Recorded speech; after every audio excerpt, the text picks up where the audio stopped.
Hello! Andito na naman ako. Maaraw na hapon dito sa Montreal.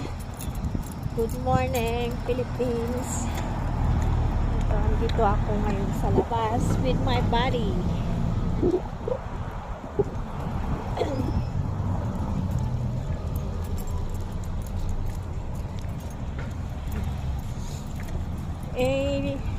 Lumabas ako kaninang umaga, mag-isa lang niya.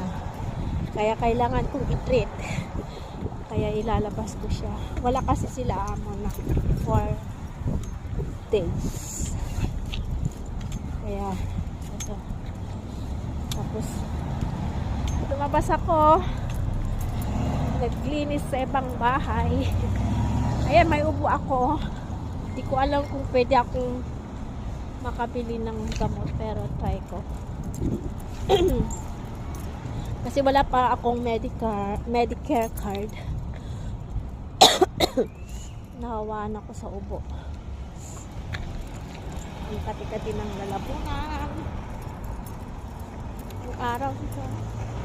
Kahit maaraw, kailangan din mag-jogging kasi dito malamig ang hangin.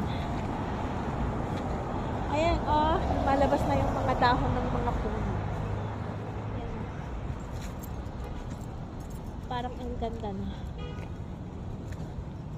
Parang na-excite ako kung paano ang mga dahon nila.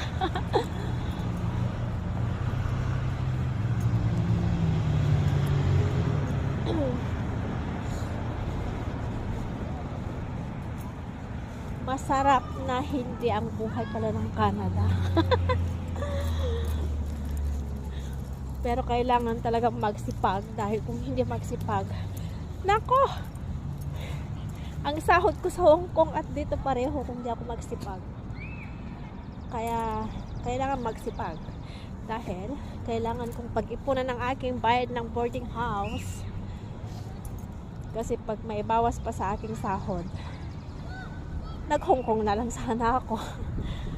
Kaya kailangan kong mahanap ang aking pambayad ng boarding house. Tsaka mga bills, mga internet, insurance.